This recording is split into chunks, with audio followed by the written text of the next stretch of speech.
আসসালামু আলাইকুম বন্ধুরা, তোমরা সবাই কেমন আছো? আশা করি ভালো আছো।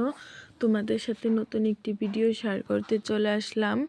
এই তো, কতজন এরকম খাবার খাও না, আবার কতজন খাও। তোমাদের সাথে আজকে অনেক নতুন একটি ভিডিও শেয়ার করতে চলে এসেছি। এখানে আমি নিয়েছি মুরগির পা, গিলা, কলিজা, মাথা, গলা এইসব নিয়েছি। এসব রান্না করবো আজকে ঘরোয়া পদ্ধতিতে। এই তো, যেমন একটা কড়াই দিয়েছি, কড়াইটা গরম হয়ে গেলে তেল দিয়েছি, তেলটা গরম হয়ে গেলে পেঁয়াজ কুচিগুলো দিয়ে দিলাম। পেঁয়াজ কুচিগুলো ভালোভাবে বাদামি কালার করে নেব এখন। এই তো পেঁয়াজ কুচিগুলো আমি ভেজে নিচ্ছি, দেখো হালকা হালকা বাদামি কালার আসছে। আরও কিছুক্ষণ ভাজতে হবে পেঁয়াজ কুচিটা। এই তো, এইভাবে পেঁয়াজ কুচিটা আমি নাড়াচাড়া দিয়ে ভেজে নিচ্ছি। দেখো পেঁয়াজ কুচিটা এই সময় ভাজার সময় অনেক সুন্দর একটা ফ্লেভার ছাড়ে বন্ধুরা। এখন সামান্য আদা ও রসুন বাটা দিয়ে দেবো তেলের উপরেই। ভাজা ভাজা করে নেব আগে তেলের সাথে, পেঁয়াজের সাথে, সব কিছুর সাথে আগে আদা ও রসুনটা ভাজা ভাজা করে নিচ্ছি আমি।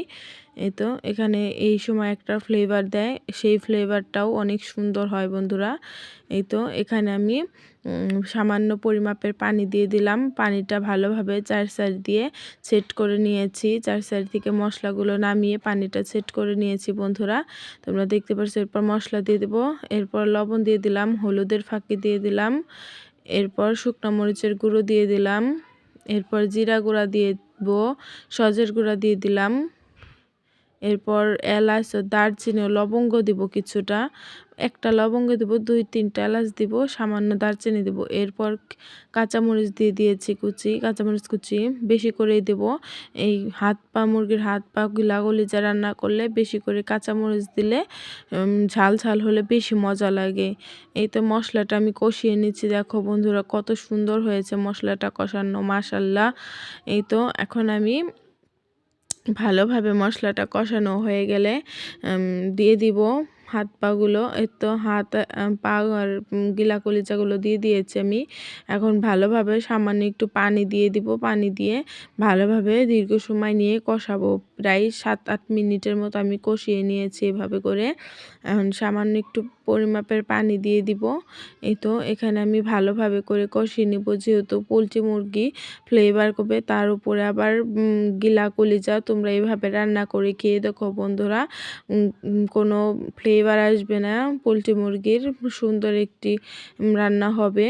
এই তো, এরপর আমি কিছুটা পানি দিয়ে কষাতে করার সময় কিছুটা আলু দিয়ে দিলাম। দেখো পানি অনেকটাই উঠে গেছে, এরপর আলু দিয়েছি যাতে নিচে না লেগে ধরে, এর জন্য পানিটা দিয়েছিলাম।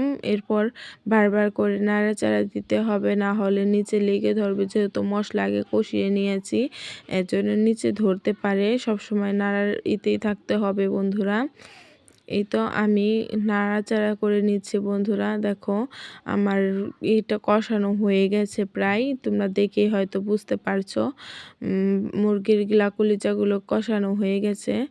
এখন ঝোলের পানিটা দিয়ে দেবো, বেশি ঝোল রাখবো না, যেহেতু একবার পানি দিয়ে কষিয়ে নিয়েছি, মশলাও কষানো। পরিমাপ মতো পানি দিব যাতে পাগুলো গলাগুলো সিদ্ধ হয়ে যায়। এই পর্যন্তই। এই তো, এখানে আমি ভালোভাবে পানি দিয়ে সেট করে নিয়েছি সব কিছু। মশলা নামিয়ে নিয়েছি চতুর্দিক থেকে যাতে মশলাটা পুড়ে না যায়, পানির সাথে অ্যাডজাস্ট করে দিয়েছি। এরপর পলক আসছে বন্ধুরা, দেখো মাশাল্লাহ অনেক সুন্দর একটি কালার চলে আসছে, তোমরা দেখেই হয়তো বুঝতে পারছো। মাশাল্লাহ বলে যাবো। এইভাবে তোমরা কি রান্না করে খেয়েছো কোনোদিন বলে যাবে কমেন্টে। এই তো, এখানে আমি হালকা করে আলতো করে নাড়াচাড়া দিয়ে নিচ্ছি, যেহেতু মেটে আছে এর জন্য হয়তো বা ফেনা উঠছে বন্ধুরা। আর সরিষার তেল দিয়ে রান্না তা এরকম তো হবেই। এই তো, দীর্ঘ 15 মিনিট ফুটিয়ে নেওয়ার পর দেখো কত সুন্দর একটি কালার এসেছে মাশাল্লাহ। এভাবে করে আমি কিছুক্ষণ ফুটিয়ে নিয়েছি 15 মিনিটের মতো। দেখো তোমরা দেখেই হয়তো বুঝতে পারছো। এই তো, নামানোর সময় হয়ে গেছে বন্ধুরা। এখন কিছুটা জিরা গুঁড়া দিয়ে দিলাম, জিরা গুঁড়া দিয়ে নিয়ে এখন নামিয়ে নিব। এই তো, এখানে আমি জিরা গুঁড়া দিয়ে সেট করে নিচ্ছি। দেখো এরপর আমি মাংসটা নামিয়ে নিয়েছি, দেখো কত সুন্দর কালার এসেছে মাশাল্লাহ। আলুগুলো সিদ্ধ হয়েছে, সব কিছু সুন্দরভাবে হয়ে গেছে। দেখো কত সুন্দর হয়েছে, পাটাও সিদ্ধ হয়েছে, মাইটাটা কত সুন্দর সুন্দর কলিজাটা, কতজন মাইটা বলে, কতজন কলিজা বলে, যে যেভাবে বলে থাকো। আমার ভিডিওটি ভালো লাগলে সাবস্ক্রাইব করে পাশে থাইকো বন্ধুরা। দেখো মাশাল্লাহ, একটা লাইকও করো তোমরা, তোমাদের যদি ভালো লাগে। সবাই ভালো থাকবে, সুস্থ থাকবে। আল্লাহ হাফেজ।